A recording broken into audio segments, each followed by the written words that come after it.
1961, Hollywood. A soundstage at Universal Studios. The lights are hot. The air smells faintly of dust and electricity.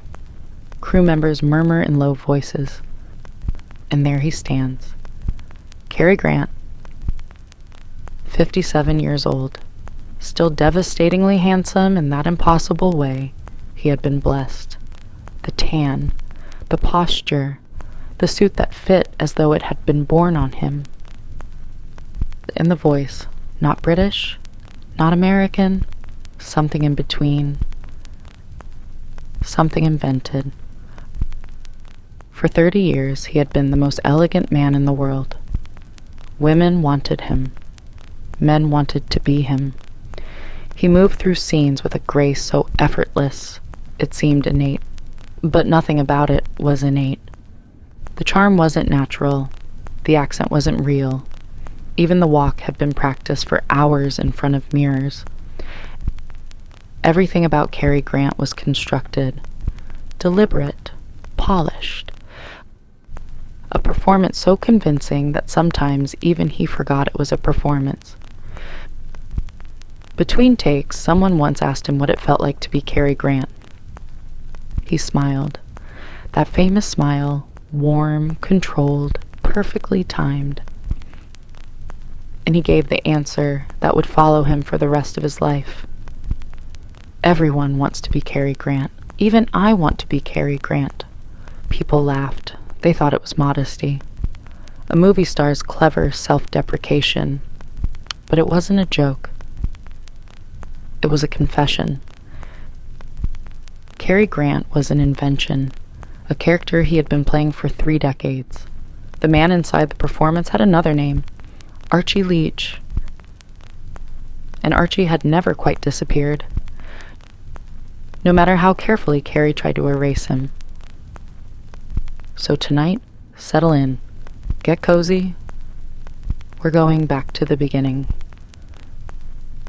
Back to Bristol, England. Back to narrow streets and music halls. Back to poverty. Back to a mother who disappeared. Back to a boy who learned very early that survival meant becoming someone else. Someone better. Someone lovable. Someone no one would ever leave. This is the story of one of the greatest transformations in Hollywood history. How Archie Leach became Cary Grant, and how the lie became so elegant that even the truth struggled to survive inside it. Chapter 1. Archie Leach. Bristol, England, January 18th, 1904. A working-class neighborhood, rows of brick houses pressed close together. Coal smoke in the air, narrow streets that seemed to promise very little. Archie was born into a house already shaped by grief. His parents had lost a son before him, a boy named John, dead from tuberculosis meningitis. His mother, Elsie, never recovered from that loss. Not fully, not quietly. She moved through the house like someone half present, loving but distant, there, but somewhere else at the same time. Archie could feel it. Even as a child, he could feel that he was not the first son, not the one she had wanted to keep. His father, Elias, worked pressing suits in a clothing factory, long hours, little pay. He drank, not violently, not constantly, but steadily. The kind of drinking that comes from disappointment, the kind that fills silence. Money was tight. Tension was constant. And Elsie's moods grew more unpredictable as the years passed. Some days she barely rose from bed. Other days she spoke too quickly, moved too sharply, existed at a pitch that exhausted everyone in the room. Mental illness in 1904 was not understood. It was endured, hidden, whispered about. Archie learned early to be quiet, to observe, to read the air before speaking. He learned that love could feel uncertain, that presence could disappear without warning. School did not hold him. Fairfield Grammar was orderly, rigid, demanding, Latin, arithmetic, discipline. But Archie's body wanted movement, his mind wanted elsewhere. He found it in the music halls, the Empire, the Princess Theater, the Hippodrome, places where ordinary people paid a few coins to forget their lives for an hour. Comedians, singers, acrobats, a laughter rising towards ceilings stained with years of smoke. Archie began lingering backstage. Running errands, watching rehearsals from the wings, he discovered he could tumble, could flip, could fall and make it funny instead of painful. On stage, something shifted. When people laughed, they stayed. When they applauded, they didn't leave. Around 12 or 13, Bob Pender's troupe came through Bristol. Knockabout comedians, slapstick, stilts, acrobatics. Controlled chaos. Pender was recruiting boys to train. Archie wanted in immediately. This was escape. This was movement. This was a life beyond Huckenden Road and the quiet tension inside his house. His father agreed, and Archie left school at 14 to join the troupe. Training was rigorous, falling, repeating, learning timing, learning how to turn pain into laughter. He learned how to read an audience, how to adjust, how to sell a moment. He learned that performance could control a room. And then in 1915, his mother disappeared. No warning, no goodbye. He came home one day, and she was simply gone. His father said she had gone to the seaside for her health, that she would return soon. Soon became weeks. Weeks became months. She did not come back. Archie stopped asking. Whether she had left by choice or by force, the result felt the same. He did not know she had been committed to an asylum 10 miles away.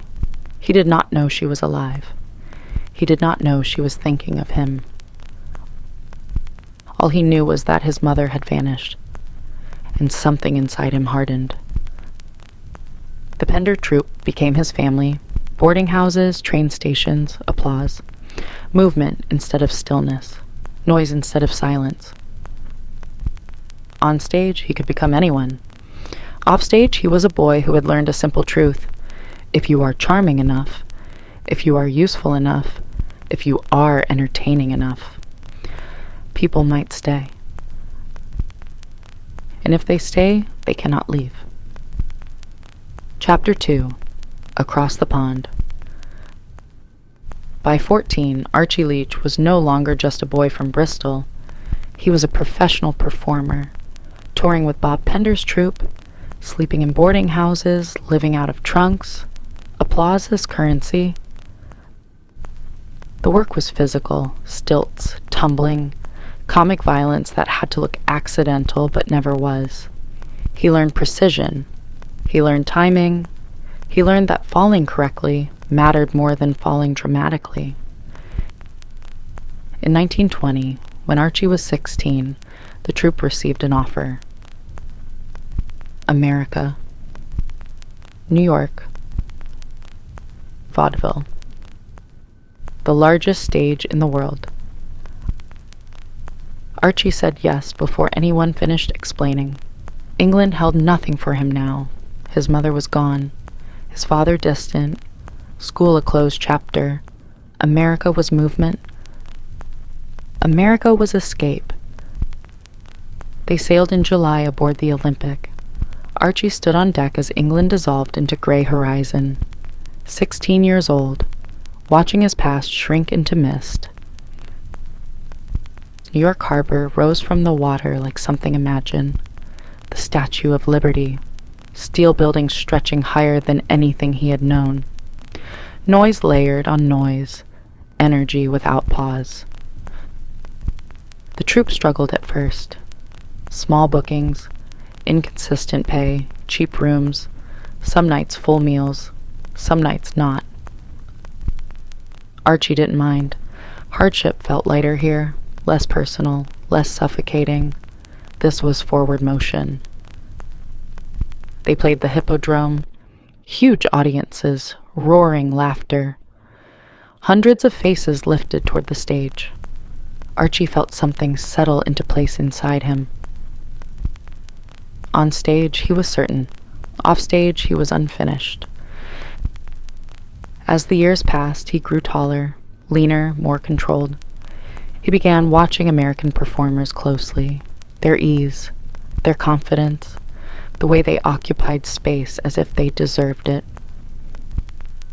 He wanted that. Not the applause, the belonging. He began adjusting himself. First, the voice. He listened to American rhythms, practiced vowel shifts, smoothed away the rough edges of Bristol. Not fully American, not fully British, something in between. Then the posture, straighter spine, slower movements, a deliberate walk that suggested confidence, even when he felt none. He practiced in mirrors. He studied men who seemed to glide through rooms, men who never appeared unsure, men who did not look like boys whose mothers had vanished. Archie understood something important. Identity could be shaped, refined, edited. If you repeated a gesture often enough, it became natural. If you spoke a certain way long enough, it became your voice. If you performed confidence consistently, people believed you possessed it. And if they believed it, perhaps you would too.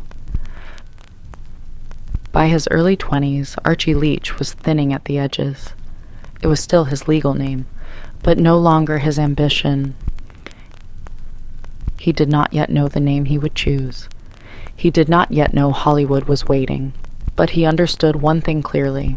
He did not intend to remain Archie. Archie was small. Archie was abandoned.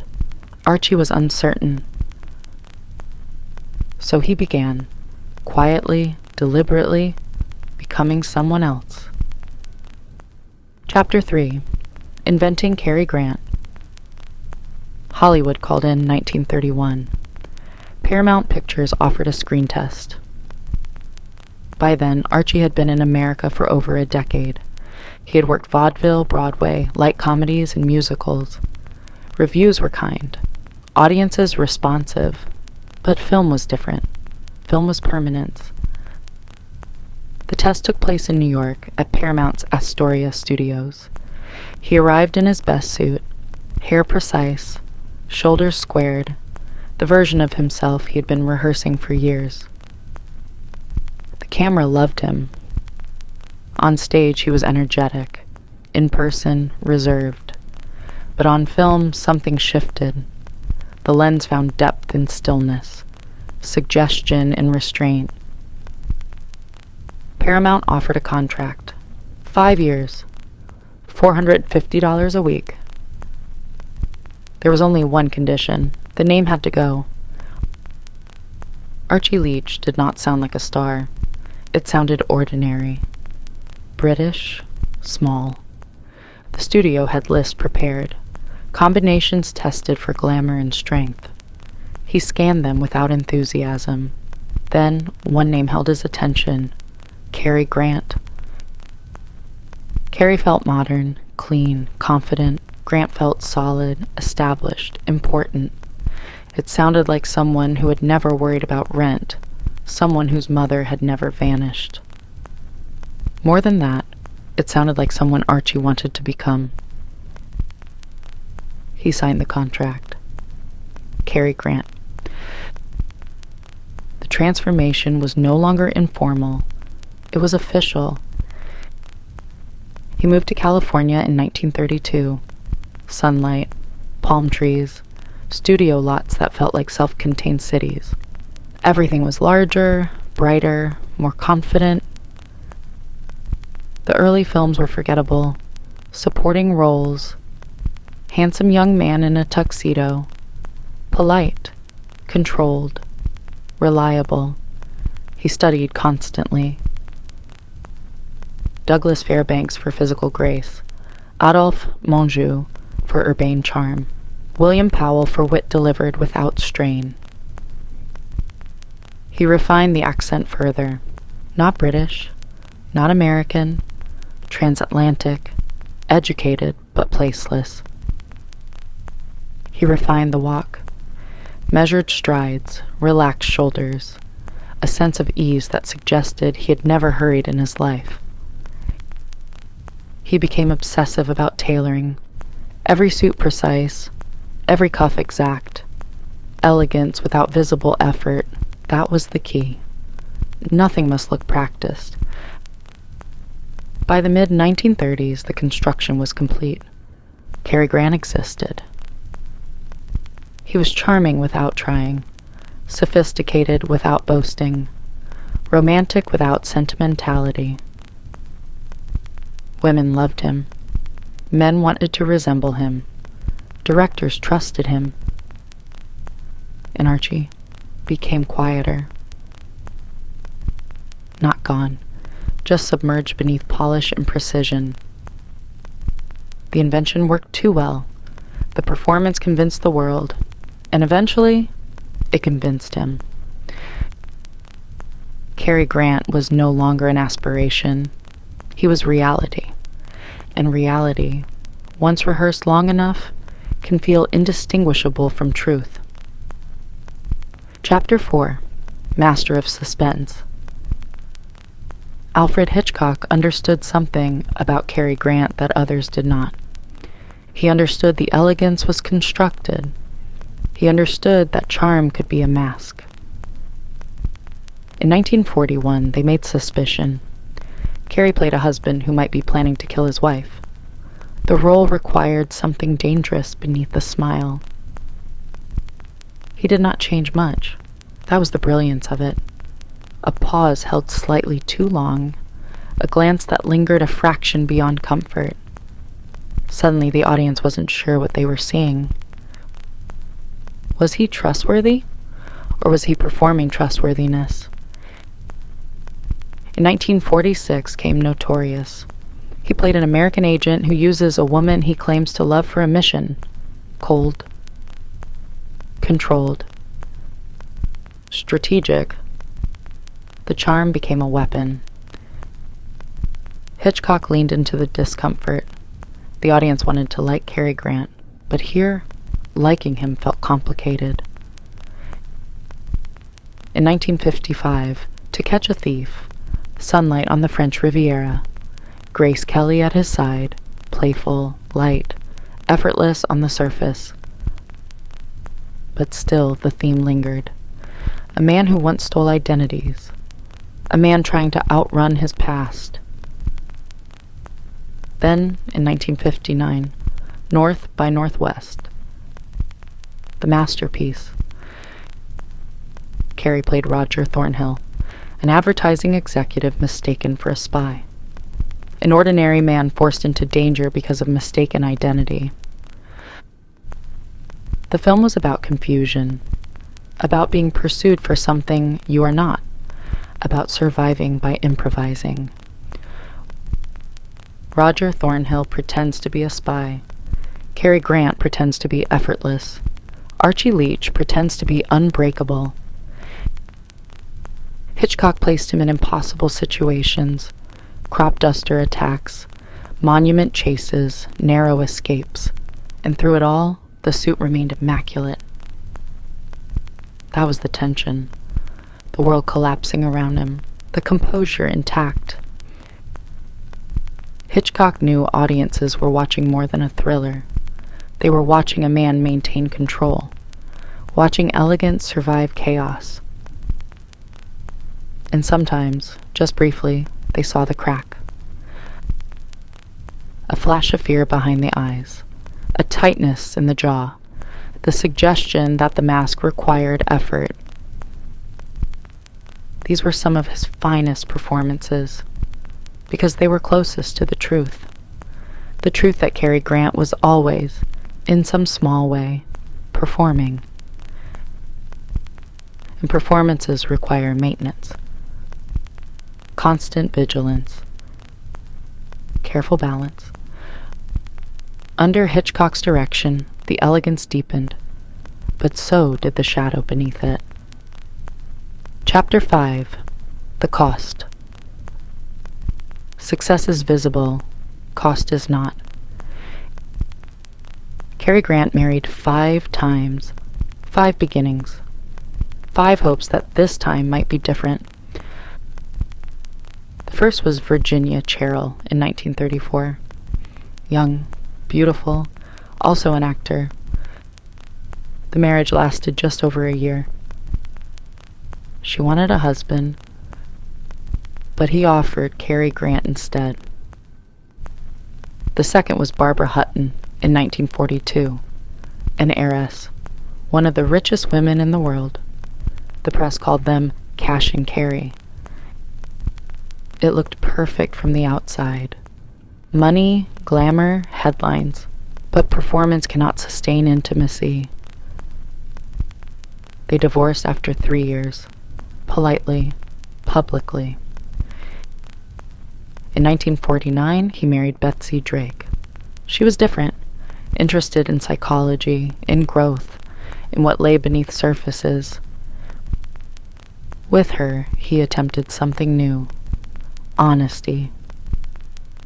The marriage lasted 13 years, longer than the others, but even understanding yourself does not automatically make you reachable. By the late 1950s, despite fame and fortune, he was restless, uneasy, successful beyond measure, and hollow in ways he could not explain. He tried LSD therapy.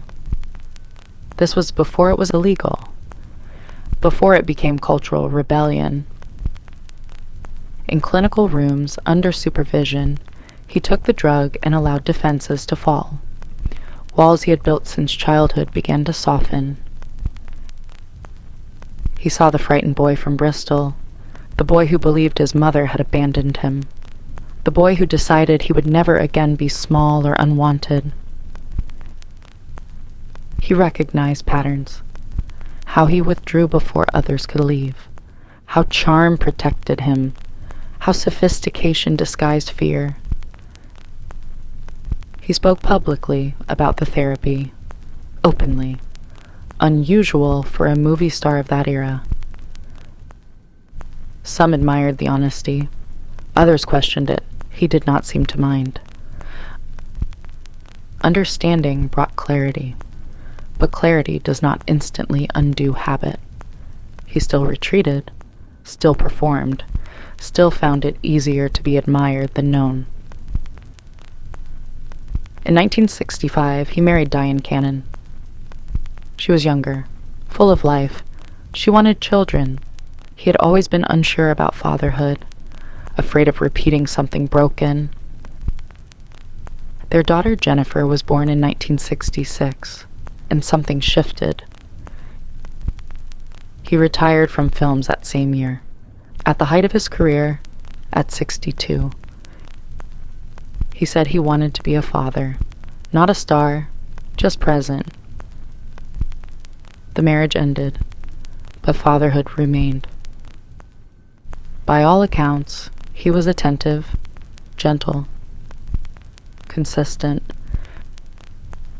He could not repair the past, but he could offer stability forward. His final marriage to Barbara Harris in 1981 was quieter. Later in life, less about image, more about companionship.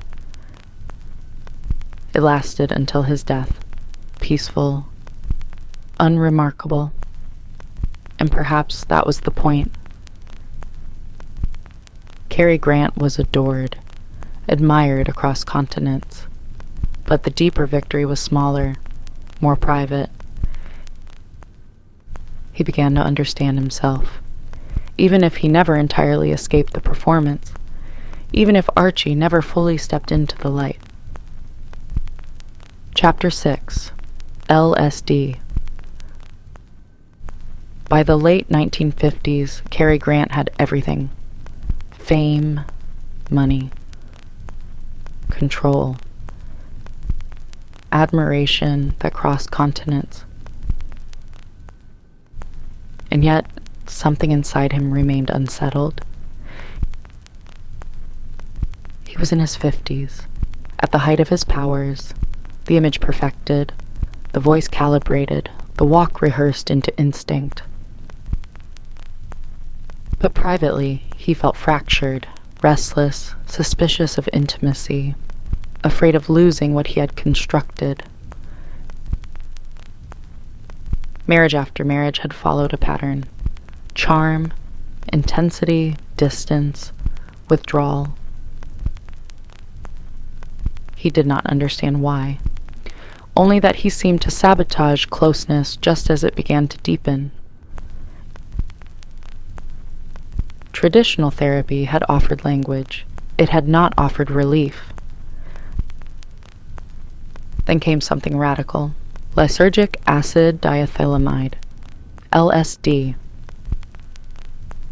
This was before it became rebellion, before it became counterculture. In the 1950s, it was experimental psychiatry, administered in controlled settings, supervised by doctors, intended to break psychological defenses that talk therapy could not penetrate. He began sessions with Dr. Mortimer Hartman in Los Angeles. Clinical, structured, intentional. He would lie down, take the measured dose, and allow the mind to open.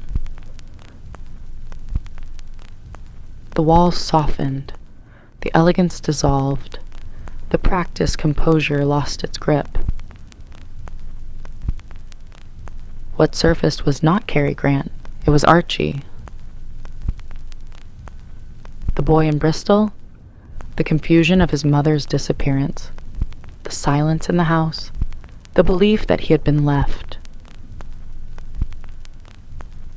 Under LSD, he saw patterns clearly: how he pushed partners away before they could leave, how jealousy masked insecurity, how charm functioned as armor.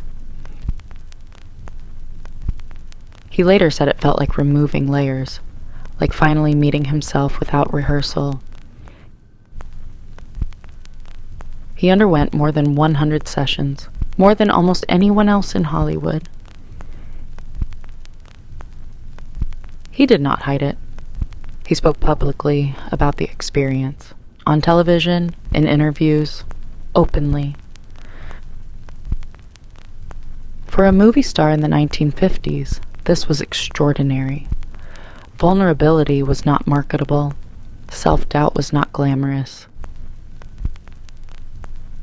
But he spoke anyway, because for the first time he felt closer to integration. Not cured, not transformed into someone new, but aware. Aware that Cary Grant had been a response, a brilliant one, a necessary one. The therapy did not erase the past. It did not guarantee successful marriages. It did not dissolve the instinct to retreat. But it offered something rare in his life: honesty without performance. In those rooms, there were no cameras, no scripts, no perfectly tailored suits. Just a man confronting the architecture of his own identity. For someone who had spent a lifetime refining illusion, that may have been the bravest act of all. Chapter 7. Unowned. Hollywood in the 1930s was not a place of freedom. It was a system. Studios controlled everything: the films, the publicity, the contracts, and the actors. When a young performer signed with a studio, they were effectively owned. Roles were assigned, schedules dictated, public image carefully managed. Most actors accepted it. They had little choice. But Cary Grant had spent his childhood learning something very different. Dependence was dangerous. Control mattered. Early in his career, he noticed how easily actors became trapped.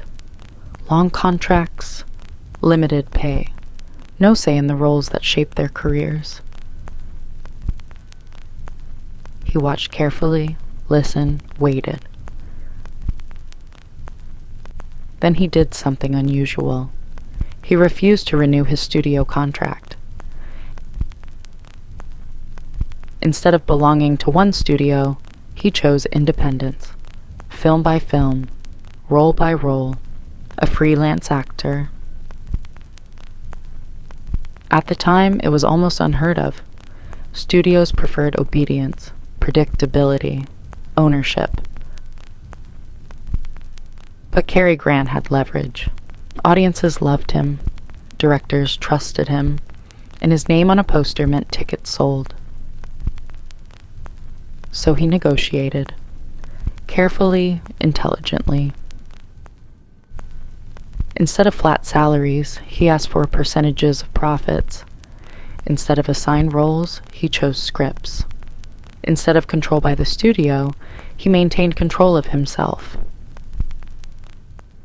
The strategy worked. Financially, it made him one of the highest-paid actors in Hollywood. But the deeper significance was psychological. The boy who once felt powerless had become a man who owned his choices. He selected collaborators, directors like Howard Hawks, Alfred Hitchcock, filmmakers who understood his balance of elegance and humor. The result was an extraordinary run of films, comedies, thrillers, romantic adventures, each one reinforcing the persona he had built so carefully, the charming man who seemed completely at ease in the world. But behind the ease was vigilance, every decision measured, every appearance considered. He knew that control was fragile, and once lost, it would be difficult to reclaim. So Cary Grant guarded his independence, quietly, consistently, without drama. The studios could promote him.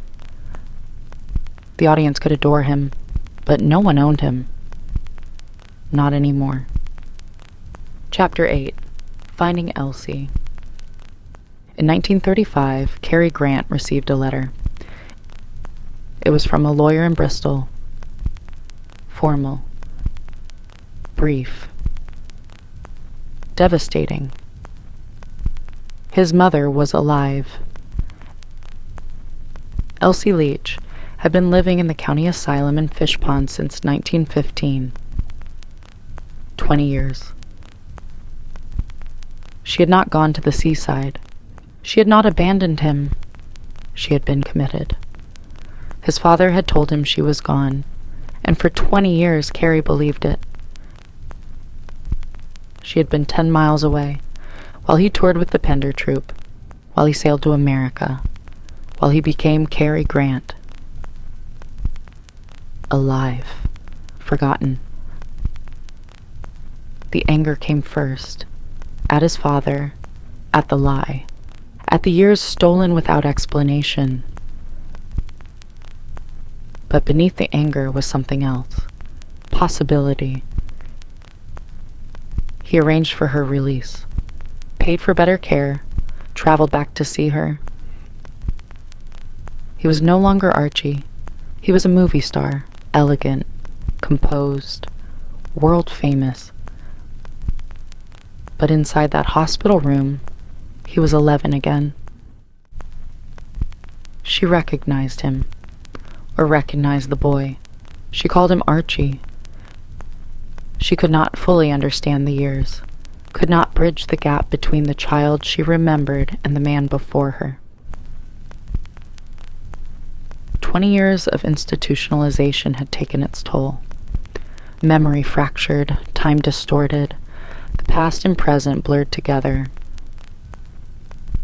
He visited when he could, sent money, brought photographs, tried to build something from what remained. But you cannot easily rebuild a relationship that was interrupted at its foundation. Too much time, too much silence, too many unanswered questions. His father died the same year, 63 years old. Cary felt little. No deep grief, just distance. The lie had severed something permanent. Elsie lived until 1973, nearly 4 decades after their reunion. He supported her, cared for her, but they never recovered what had been lost. The boy who believed he had been abandoned had built an entire identity around that wound, and now the wound had changed shape, but it had not disappeared. She had not left him, but she had still been gone. And sometimes absence, whatever its cause, creates the same scar.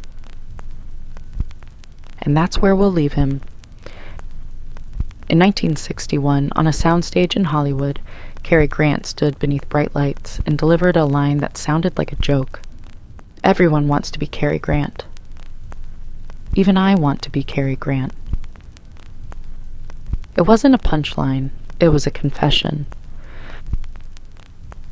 Because Cary Grant was an achievement, a construction, a careful answer to a childhood question. How do you become someone who cannot be left? He refined the voice, perfected the posture, tailored the suits, polished the timing, removed every trace of uncertainty. And it worked. He became the definition of elegance, the blueprint for sophistication, the man who could cross a room and make it look effortless. Actors after him borrowed the silhouette, the tuxedo, the dry wit delivered without strain, but what they borrowed was the surface. Beneath it was a boy from Bristol, a boy who believed his mother had chosen not to return, a boy who learned that if you are charming enough, impressive enough, controlled enough, people might stay. The performance protected him. It also isolated him. 5 marriages, endless admiration, and still a quiet distance between who he was and who the world saw. Yet there was something redemptive. He retired at the height of his fame, not for scandal, not for decline, but for his daughter.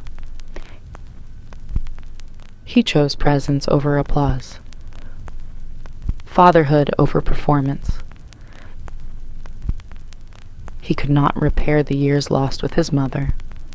He could not erase the lie his father told, but he could offer his child something steady, something he never had. Cary Grant died in 1986, beloved, admired, remembered as effortless.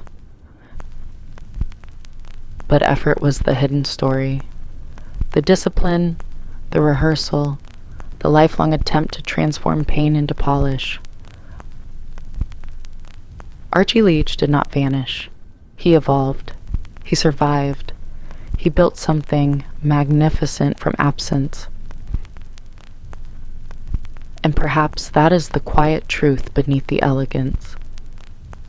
The lie was never about deception. It was about protection.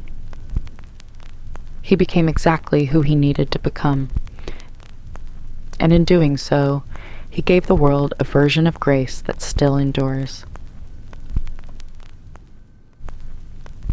Thank you for listening to another episode of Hollywood Insomniac. Sleep well and good night.